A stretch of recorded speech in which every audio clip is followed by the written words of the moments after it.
Tim, right? Tim. I knew it. Yeah. I was so close. So close. Tim. O'Brien. O'Brien.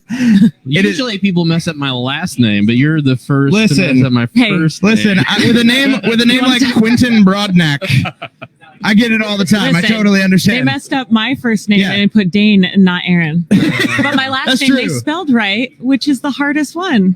Trojovsky. This guy nailed it. This just nailed it. Out of the gate. Minored in pronouncing names. Out of the gate. I'm impressed.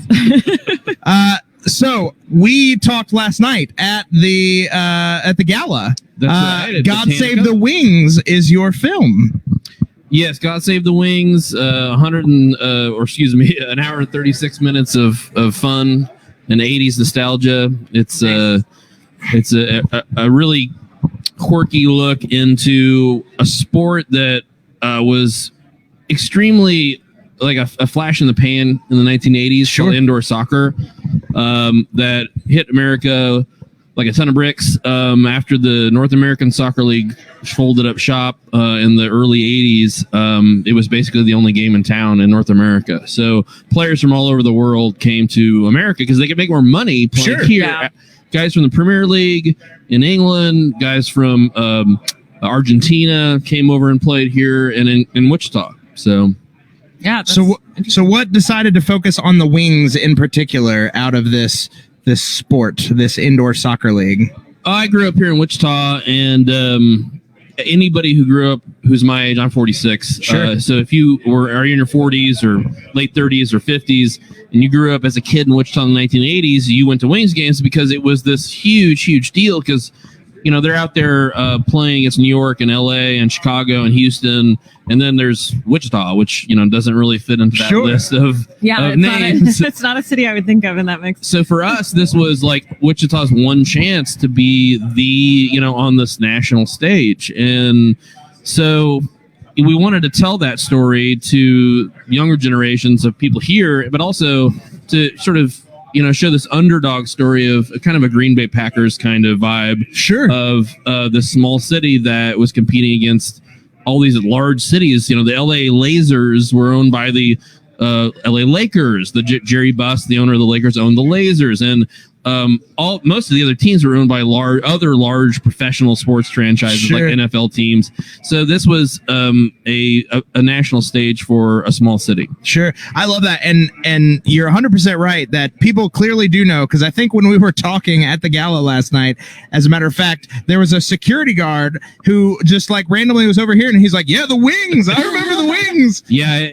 That's and actually a Wednesday night party, the opening night, they had a Shrek showing over at outdoors down the street, and there was a kid in the audience wearing a Wing shirt, and I walked over and I was like, "Oh, you support our film?" And she's like, "No, he plays soccer and he's a Wings fan, and it's just a big part of our community's history." That's amazing. I absolutely love that. Now, as far as documentary film goes, which would you say that yours kind of falls into that? Yeah, it's a feature-length documentary film for sure, but there's a lot of tongue-in-cheek in this film. It's we have we break the fourth wall, yeah. And we don't take ourselves too serious. Sure. Now, as far as these films go, is this your first film? Is this? Yeah, this is my first film. I'm a producer, and the director is Kenny Lynn and Adam Knapp. They have made a short subject documentary film called Out Here in Kansas, which is about LGBT issues. But that was their first film, and but this is everyone's first feature length. Awesome documentary. So yeah, we're pretty new at this, so we kind of had to figure it out along the way. Yeah, how's that experience been? It's been great. I mean, it's taken us to Denmark, to Copenhagen, Denmark, to England, to Wales, to even more exotic places like Cincinnati. Oh, man. Far away Cincinnati. Amazing. And so, yeah, it's been a journey, and I've learned a lot about filmmaking, which I knew nothing about. Sure. And I learned a lot about producing a film, which I knew nothing about. But and now, I think once you do it, then you're like, okay, what's next? What else can I Yeah, make? exactly. What else can I make? Now, I have a question. I mean, this film has definitely been the kind of talk of Tallgrass. We've heard lots of people kind of murmuring about it. Lots of people are excited to see it. They have an 80s themed gala that's going on, 100% in line with your film. Now I have to ask, because we were all asking each other and we couldn't figure this out. What to you constitutes 80s food? Like, what sort of food would be served at an 80s party? Because we were at the Thanksgiving one last night, and usually the food tends to be on theme, but we were like, what do you serve at an 80s party? I have Just normal food? We can't remember. It would have to be like Like, what did like you eat Reese's Pieces, and, like from the ET, you know. Somebody did land on. Okay, that's what you see. Somebody But also landed from on the movie. Orange Julius. Oh yeah. Or, Like from the mall. yes, you need some Orange Mall food. Julius. All I could think of was mall food courts. Yeah, small Like, food what's a mall? courts. Yeah, that's arcade food, which would be I don't know what is arcade food. It's a really bad food. Lots of preservatives. Yeah, that's what I said. Processed. It's mostly everything. stuff that's going to poison you. Right. Somebody said pizza, but we were like, pizza kind of transcends. Pizza Pizza is Hut. like Pizza oh, Hut. Pizza Hut. Which, by the way, When I was think founded about it- here in Wichita, Kansas, and was an integral part, and it's actually appears in our film. An integral part of the '80s experience in Wichita was Pizza Hut. So, I would didn't know say so my wife is from Nebraska, from like small town Nebraska. And I have found, I grew up in Nashville, Tennessee, not quite a small town. And I have found that as I kind of travel to the Midwest and I have traveled through some of these smaller towns, Pizza Hut actually, that doesn't surprise me because Pizza Hut seems to play a pretty big role in a lot of small towns. Like, it seemed to be one of like the franchises, that and like a dollar It store. was the hotspot. the owner of Pizza Hut owned the wings. So Whoa. Frank Carney, one of the Carney brothers, they found a Pizza Hut and eventually sold it to PepsiCo, but they own the wings. So yeah, there's a lot of connections there. All right, question then. Growing up as a kid, what's your go-to Pizza Hut order? Well, I used to get the personal pan pizza with a salad. Okay. As a kid, because it was like, I think $3.75 back in Which the is day. like a heck of a deal. Heck of a deal. Yeah, today it's more. I think it's probably $13.75 maybe. Pizza Hut for me, it was like childhood. We would do the book it thing. Yeah, of Did course. you Yes, do I book did it? The Book book it, it yes. program, I 100%. feel like it was a very Yes. common, and you'd get your stickers for your books, and then you'd go in, and it was like the only time my family would go to Pizza Hut, and I'd get my free little personal pan I pizza. love I was Book so It. excited. It's the only way I Yeah. was encouraged as a very non-reading person. I was like, I will read books for free We'll feed personal you. pan pizzas, 100%. Yeah, Pizza Hut was all over. So how's your experience at Tallgrass been so far this year? It has been fantastic. We've gotten into 6 film festivals, but this is the first in-person festival because we kept getting into festivals that were online. We actually screened our movie locally 3 weeks before the pandemic hit. No. And, No. we sold out the Orpheum every seat. That's awesome. And but our experience since then has been all online, and we won the Audience Award best for documentary in St. Louis, and we've been finalists in Wales and at Twister Alley in Oklahoma. But everything has been online, which has been, the in-person festival experience is so exciting. I've talked to so many filmmakers and jurists, rural juror. I was about to say it, but I was like, no one's going to know what that is. Yeah, it's a 30 Rock reference. Yeah. Yes. So yeah, and giving us really good advice because we're kind of newbies, and so it's been and Tallgrass does. Everybody keeps telling us, "Oh man, your Tallgrass is great." The people from out of town seem to really like it. So I'm glad that Tallgrass is doing a great job, and I'm glad that people who are coming in from out of town are having fun. So. Yeah, that's kind of one of the things that we've talked about is, Wichita in general and Tallgrass especially. We've been coming here now for since 2013 was our first Tallgrass Film Festival, and it is unlike any other. There is a real sense of community here, which I think is kind of, if I had to venture a guess, I'd say your film has a lot to do with community and community support. So I think your film, out of all, is a perfect film to play at a film festival like this.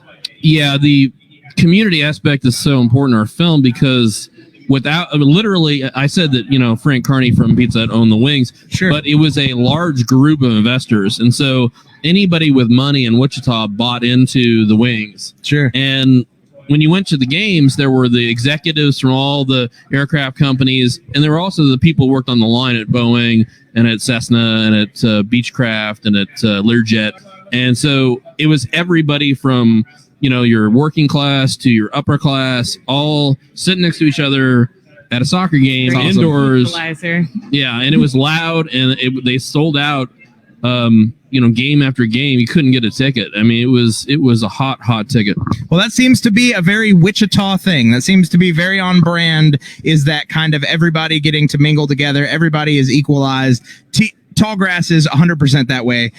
This is my second Tallgrass now, and one of the things that we keep going back to is, Tallgrass is a large enough festival that it attracts talent from all over the country and the world. Some very big name people and some very first time people who, this is my student short that I just made out of college, and they get to play on this kind of equal playing field and stage, and they're appreciated by everyone. And we have made more, like you said, filmmaker friends here because that opportunity is afforded. Melanie Addington, the new executive director, and Andre Seward, I think it's pronounced Seward. Yep. I cannot give them enough praise for what they've done this year.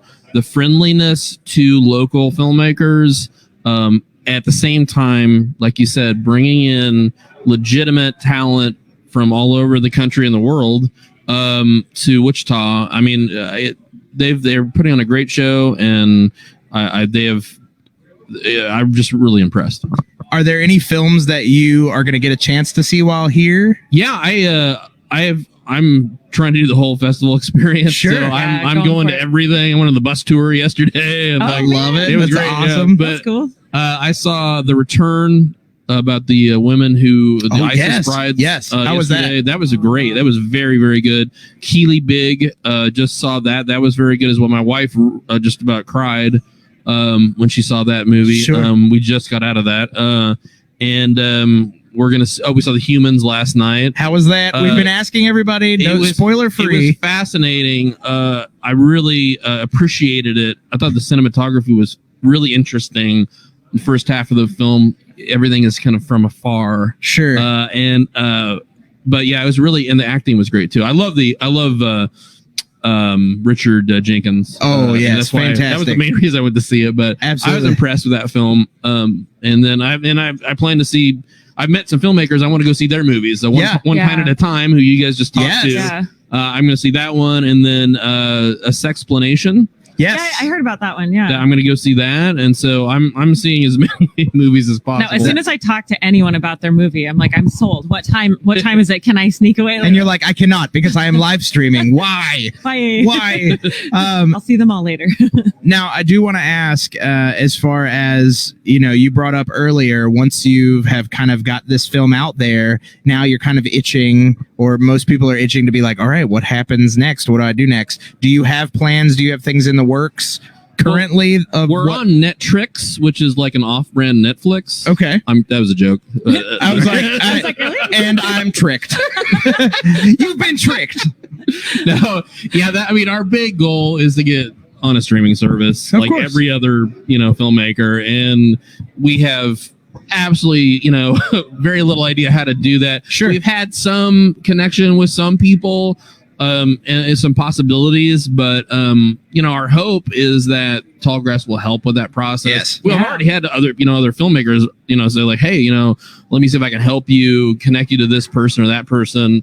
And so, that's the ultimate goal. I mean, we have a lot of the old time Wings fans are like, when are you guys coming out on VHS? Yeah, No, on VHS. But they will ask us like, when's your DVD coming out? And we're like, we can't put a DVD out yet because we're trying to get a streaming deal. Sure, Yeah, absolutely. It's funny because we figure that eventually we probably ought to be on a DVD. You're like, we could have sold so many copies by now. Because there's a lot, older, because, many of the Wings fans now are getting up in age. And so they're still consuming DVDs, physical Of course, copies. sure.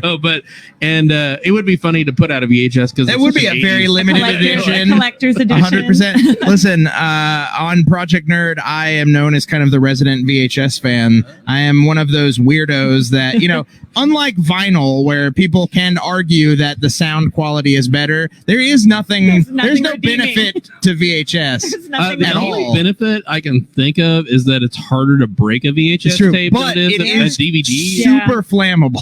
It's far more flammable than a DVD. Now, beta, that's where it's at. Beta. I hear that's coming back.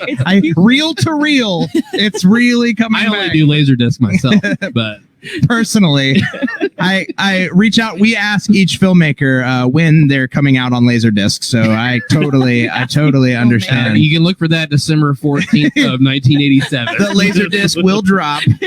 We'll be eating our Pizza Hut pizza and waiting for it eagerly. Thank you so much for sitting down with us. That We was great. sincerely appreciate it. Your film sounds amazing. I definitely want the chance to see it on VHS, hopefully, at some I'll point. do my best. But I definitely think you're in the right spot to make those connections that you guys are looking for, and we wish you nothing but the best. We want to see the film succeed for sure. Yeah. Thank you guys for having me. This was a lot of fun. Yeah, Yeah. absolutely. And again, sorry for butchering your name. No, it's quite all right. I was just teasing you. Well, thank you so much. I sincerely appreciate you. And guys. you guys, make sure you check out God Save the Wings, please. It's a fantastic film. Let's get the whole internet community behind it. Wichita's already behind it. Wichita's behind it.